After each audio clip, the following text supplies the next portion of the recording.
안녕하세요. 결혼한 지 6년 차. 이제 어린이집 다니기 시작한 남자아이를 키우고 있는 30대 주부예요. 그동안 어디다 말도 못하고 소갈이만 하다가 이제 상황이 어느 정도 정리가 돼서 이렇게 이야기를 해보러 왔습니다. 근 6개월 동안 신우 때문에 마음고생이 이만저만이 아니었거든요. 저도 그렇고 남편도 그렇고 가진 거 없는 흙수저끼리 만나서 그래도 어떻게 한번 잘 살아보겠다고 허리띠 졸라매고 죽기 살기로 악착같이 지내서 이제 좀 숨통이 트이나 했는데 다른 사람도 아니고 가족들이 이렇게 힘들게 할 줄은 생각도 못했답니다. 그리고 요새 다른 집들도 그렇게 자식들을 차별하나요? 저도 위로 오빠가 하나 있긴 한데 성별이나 순서와 관계없이 저희 친정부모님은 뭐든지 똑같이 해주셨거든요. 아무튼 신우는 말할 것도 없고 시부모님한테도 서운하고 야속한 마음이 너무 커서 당분간은 못 보고 지낼 것 같습니다. 남편하고는 지인의 소개로 만나긴 했지만 이미 같은 직장에서 오며 가며 얼굴 정도는 익힌 사이였기에 아주 어색하지는 않았어요. 나중에 알게 된 일이지만 남편이 저에게 먼저 호감을 느꼈는데 남편도 성격이 워낙에 낯을 가리거든요. 그래서 먼저 말을 못 걸고 주변 사람들에게 물어물어 자리를 만들었다고 하대요. 아무튼 남편은 첫 만남에서부터 저에게 적극적으로 다가왔고 그런 남편이 저도 싫지 않았습니다. 그래서 얼마 지나지 않아 금세 사귀는 사이로 발전했지요. 저희는 1년 반 정도를 만났는데 이렇다 할 큰 사건 사고 없이 무난한 연애였습니다. 그래서 결혼을 하더라도 서로랑 하는 게 당연하다고 생각하게 되었고요. 저희 친정이나 시댁이나 조건은 비슷비슷했어요. 완벽하진 않지만 그럭저럭 노후 준비는 되어 계신 양가 부모님들이며 위로 결혼한 남매가 있는 것까지. 그래서 양가 부모님들끼리도 대화가 잘 통하는 눈치였고 덕분에 식장에 들어가기까지 별 잡음도 없었던 것 같아요. 하지만 식을 올리고 서로가 서로의 삶을 좀 더 가까이 들여다보게 되자 조금씩 잡음이 나오기 시작하더라고요. 특히나 남편과 제가 집을 사는 과정에 있어서는 여러 가지로 마음 상할 일이 많았네요. 일단 결혼 당시 시댁에서는 도움을 전혀 받지 못했고 친정에서도 삼천을 받은 게 전부예요.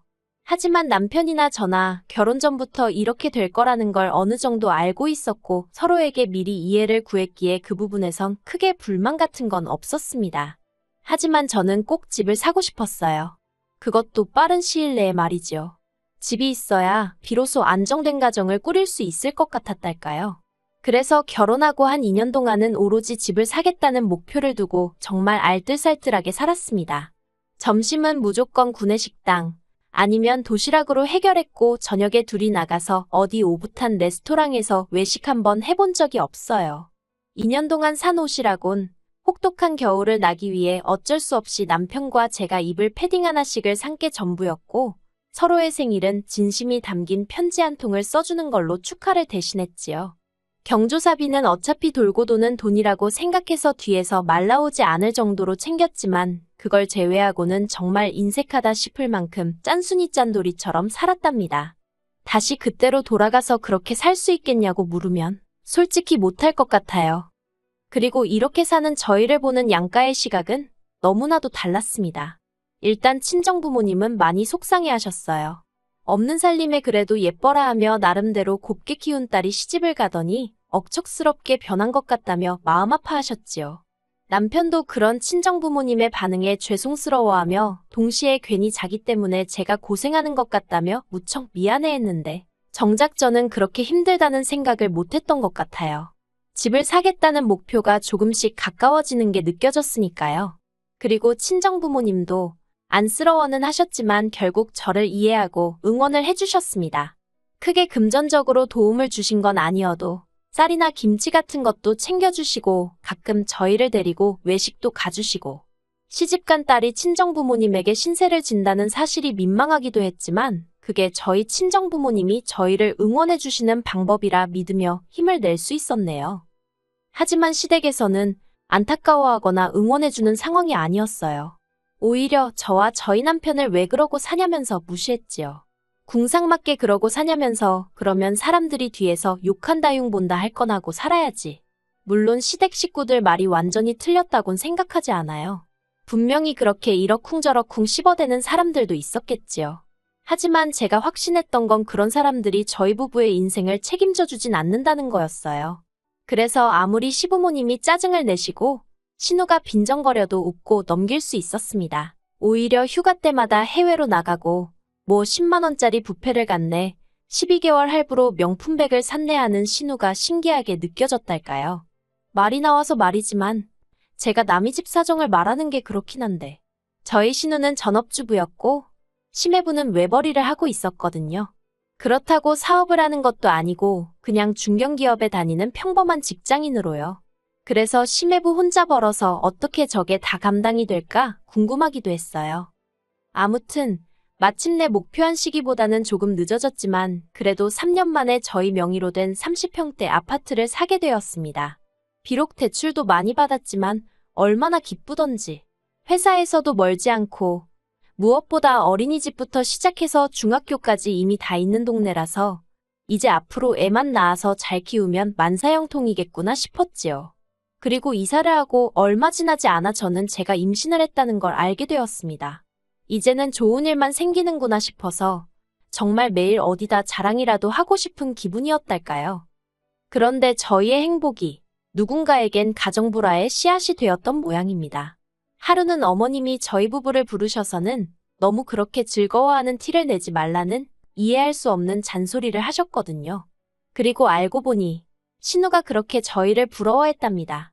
신우는 저희보다 5년이나 먼저 결혼을 했는데 여전히 월세와 전세를 전전하는 중이었거든요. 그리고 막말로 그게 저희 부부의 잘못도 아닌데 저희 부부가 왜 그런 신우의 눈치를 봐야 하는지 이해할 수가 없었네요. 하지만 이유가 어찌됐건 힘들다는 사람 속을 긁어서 뭐 좋을 게 있겠나 싶었습니다. 그래서 어머님 말씀대로 이후로 신우네와 만날 때면 최대한 말수를 아끼고 말 그대로 즐거운 티를 내지 않으려고 했어요. 심지어 신우 기분이 너무 안 좋아 보일 때면 제가 남편과 다퉜다는 식으로 거짓말을 하기도 했는데 그러면 저를 위로해주는 척을 하면서 얼마나 좋아하는지 그게 눈에 보이더라니까요. 그럴 때면 신우에게 미안하면서도 동시에 신우는 우리 부부가 잘 못 지내길 바라는 건가 싶어서 씁쓸한 마음을 감추기가 쉽지 않대요. 그리고 얼마 후 신우네도 마침내 집을 사게 되었다는 소식을 들었습니다. 그런데 저는 솔직히 축하해주기가 너무 힘들었어요. 왜냐하면 알고 보니 어머님 아버님이 어떻게 보면 두 분의 유일한 노후라고 볼 수 있는 살고 계신 아파트를 담보로 대출을 받아 신우네가 집 사는데 보태주셨다는 이야기를 들었으니까요. 결혼할 때 저희는 정말 단돈 500만 원도 안 해주셨는데 남편도 애써 티는 안 내려는 눈치였지만 씁쓸한 그 표정이 많은 걸 말해주더라고요. 그래도 언제까지 그 생각만 하면서 살 수는 없잖아요. 그래서 이내 잊어버릴 건 잊고 살자 그렇게 생각하고 저희는 저희대로 늘 그랬듯이 열심히 살았지요. 그런데 작년에 정말 어이없는 이야기를 듣게 되었습니다.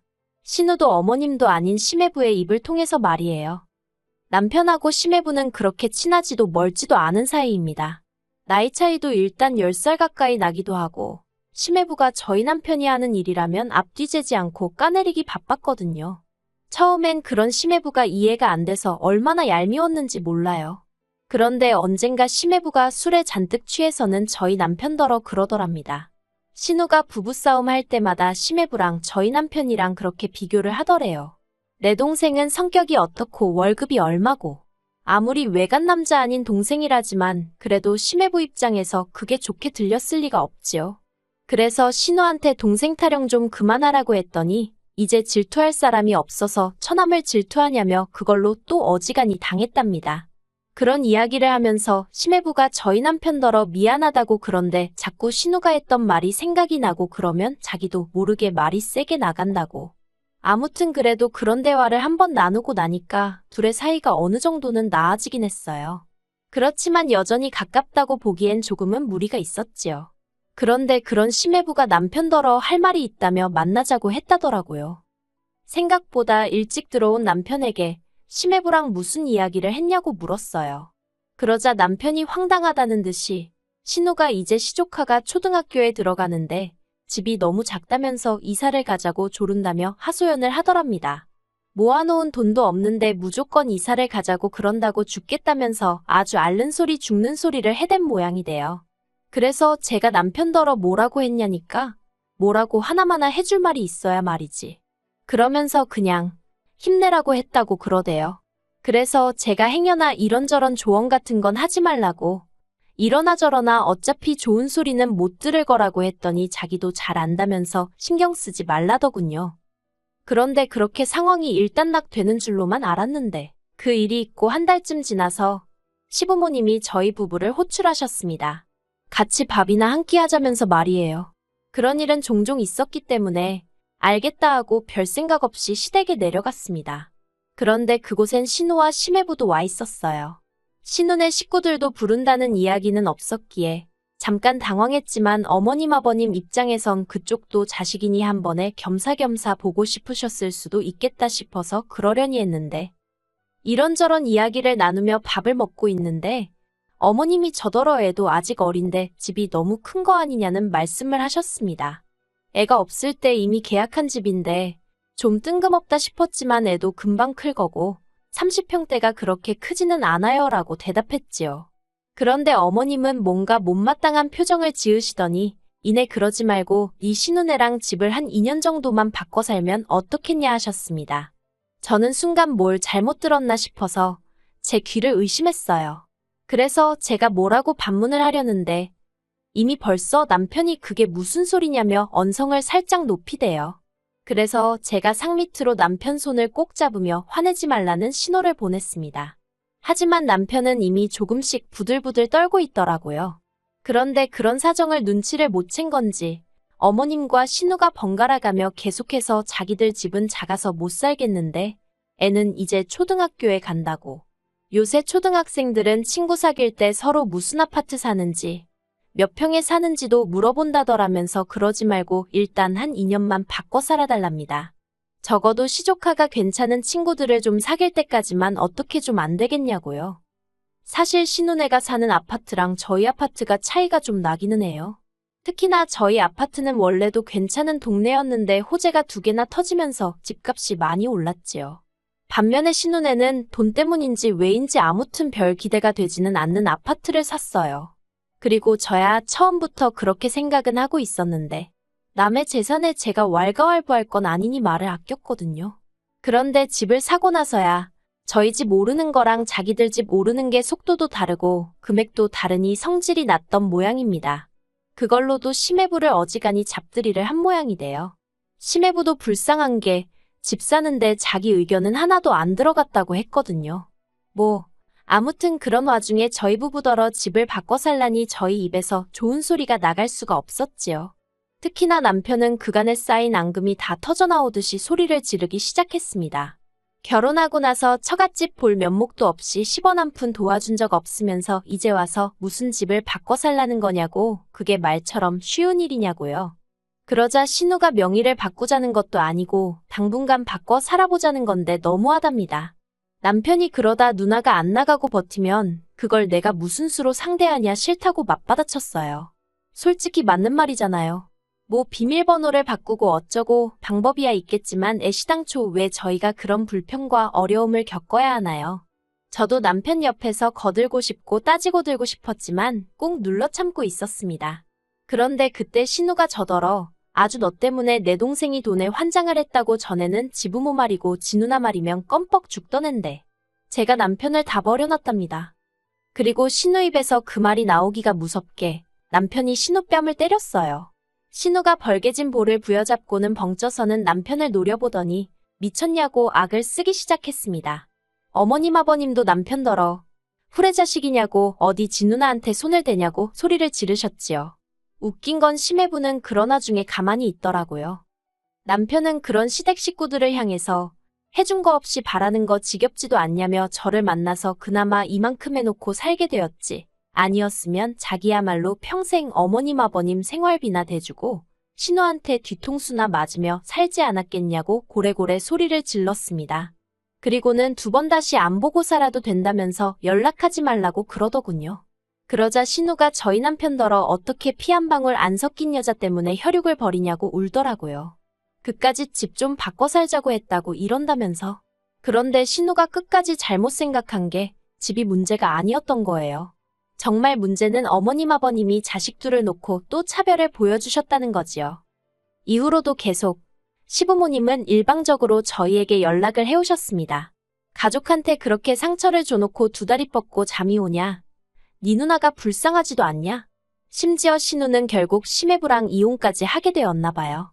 심해부가 그날 어머님이랑 신우가 억지 쓰는 걸 보면서 그나마 애엄마라 참고 살았는데 이제 정말 있는 정 없는 정 다 떨어졌다며 이혼하자고 했다대요. 그리고 황당한 건 시부모님이 이제 혼자 된 신우 생활비를 저희더러 보태주랍니다. 저희 때문에 이렇게 된 거니까 진심으로 사죄하는 마음으로 그렇게 해주라나요. 그러니 남편이 눈이 안 돌아가겠어요? 결국 남편은 시댁 식구 모두를 연락처에서 차단했습니다. 뿐만 아니라 저더러 이사 가자고 부동산에 아파트 내놓으라 하대요. 그래서 일단은 알겠다고 했는데 솔직히 저는 지금 이 아파트가 좋아서 마음이 복잡하네요. 그래도 남편이 이제 믿고 의지하고 기댈 곳은 저 하나뿐일 테니 남편 마음 편한 쪽으로 해주려고요. 아무튼 사람이 욕심이 크면 화를 입는다더니 정말 옛말 틀린 거 하나 없는 것 같아요.